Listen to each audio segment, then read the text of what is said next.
Hoje é nosso convidado, José António Lopes, coordenador do programa das lojas Pop-Up em Melgaço. As ruas desertas de comércio estão a ser povoadas por lojas temáticas temporárias. O centro da vila volta a ter dinâmica comercial. Muito bom dia. Bom dia. Obrigada por estar connosco. Vamos já falar desse projeto para voltar a dar vida ao comércio de Melgaço. Para já vemos os destaques da imprensa de hoje e quero começar por falar sobre habitação, as estratégias da Câmara Municipal do Porto e também do Governo relativamente às rendas. No caso do Porto, há uma estratégia local de habitação que terá 119 milhões para 3 mil famílias. Sim. De facto, essa notícia foi mesmo puxada à capa da edição de Porto, do Público, e o que eu queria aqui destacar na notícia, enfim, uma leitura muito formatada pela problemática que até já antecipou, era precisamente a questão da criatividade e da inovação em soluções urbanas, sobre problemas urbanos. Estas soluções, e aqui a Câmara do Porto conjugou, na minha ótica, da forma certa, correta, esta forma de pensar, e que eu destacava aqui 2 ou 3 frases ao longo da dita notícia, dizendo claramente que esta é uma aposta em soluções de diversidade e em soluções de conjugação de trabalhos de diversos agentes, ou seja, não é só a iniciativa municipal que aqui está em destaque, e, sobretudo, trazer para o problema os proprietários, trazer para o problema os privados. De facto, esta é uma perspectiva que deve ser aquela que será das estratégias locais, neste caso de habitação, mas das estratégias locais de dinamização, de regeneração, de reabilitação urbana. Muito bem.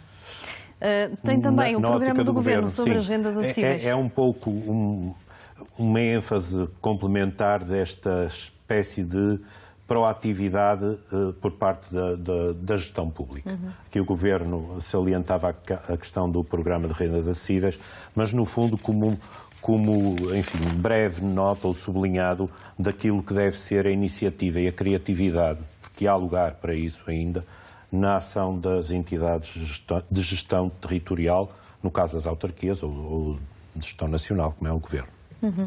Falamos ainda de investimento e também no âmbito das autarquias, o investimento municipal. No que toca à Câmara Municipal de Paredes, há uma antiga adega cooperativa que será um auditório e também está a ser avaliada uma ruína em Lisboa e aqui já falamos da questão do património. No fundo é a continuidade deste tipo de pensamento, que é, por um lado, a criatividade em soluções que, apesar de representarem investimentos volumosos, têm formatos diferentes, foi a primeira notícia. Esta segunda eu destacava o modo, digamos, mais vulgarmente tido pela iniciativa municipal, que é a atenção ao património em degradação das nossas cidades e o investimento neste formato mais intensivo, como é o caso da Câmara de Paredes. No destaque da ruína de Lisboa, não propriamente pelo caso específico, mas pelas consequências que o abandono do nosso património pode ter, não só na vida dos nossos munícipes, mas, obviamente, no todo da cidade e na perda que representa, por exemplo, as ruínas iminentes que podem a todo momento acontecer nas cidades históricas. E continuamos a falar da iniciativa de agentes privados, também das dinâmicas económicas. O destaque agora vai para o suplemento, etc., do Jornal Económico. Certo. Voltando ainda à linha que estávamos a comentar, se os agentes públicos têm um papel indispensável, mesmo que sejam em formatos inovadores, a iniciativa dos privados é incontornável e é, de facto, muitas vezes o motor de casos de sucesso. No caso presente deste exemplo que aqui está, é bem um exemplo paradigmático de um conjunto de privados, no caso das empresas, que tomam um edifício antigo e pela simples, digamos, nem tão simples assim, mas pelo mote da dinâmica económica, atinge-se o propósito da reabilitação e da conservação do património.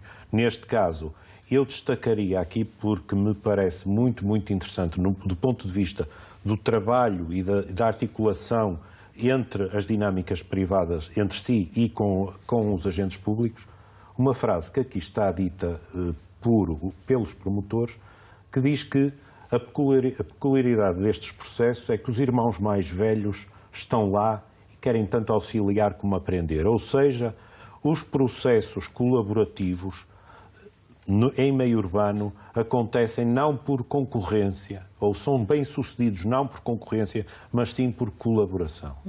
E isto parece-me muito importante elogiar e destacar. O assunto que o traz cá também não foge a essa linha que tem seguido até aqui. Falamos do programa das lojas pop-up em Melgaço, ou seja, as ruas desertas de comércio estão a ser povoadas por lojas temáticas temporárias e há esta contribuição social, chamemos-lhe assim, os senhorios estão a disponibilizar a custo zero as lojas para abrir precisamente este comércio temático e temporário. É um enquadramento muito rápido.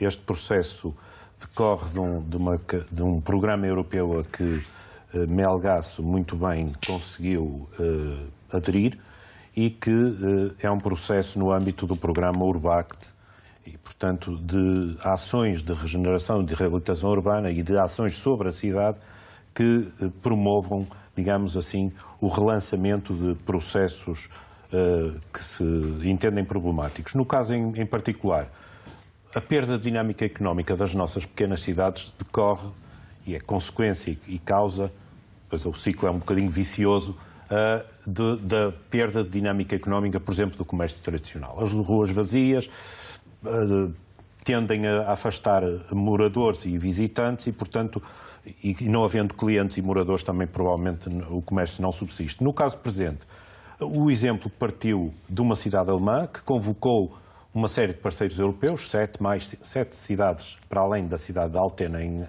na Alemanha, e Melgaço é uma dessas 7 cidades. A vila de Melgaço é um exemplo também paradigmático porque a grande maioria das cidades europeias tem menos de 50 mil habitantes. E para aqueles que estão neste meio sabem que uma cidade abaixo de 50 mil habitantes não chega aos fundos europeus. A Europa não é sensível a esta realidade, ainda não é.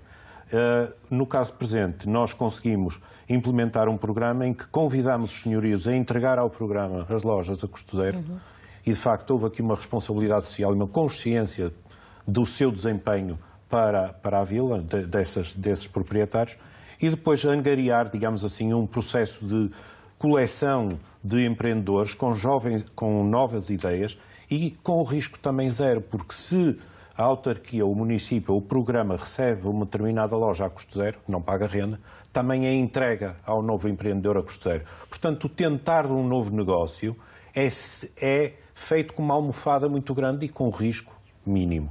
Naturalmente pagam os consumos de água e luz, mas mais nada. E o teste está aí, o desafio.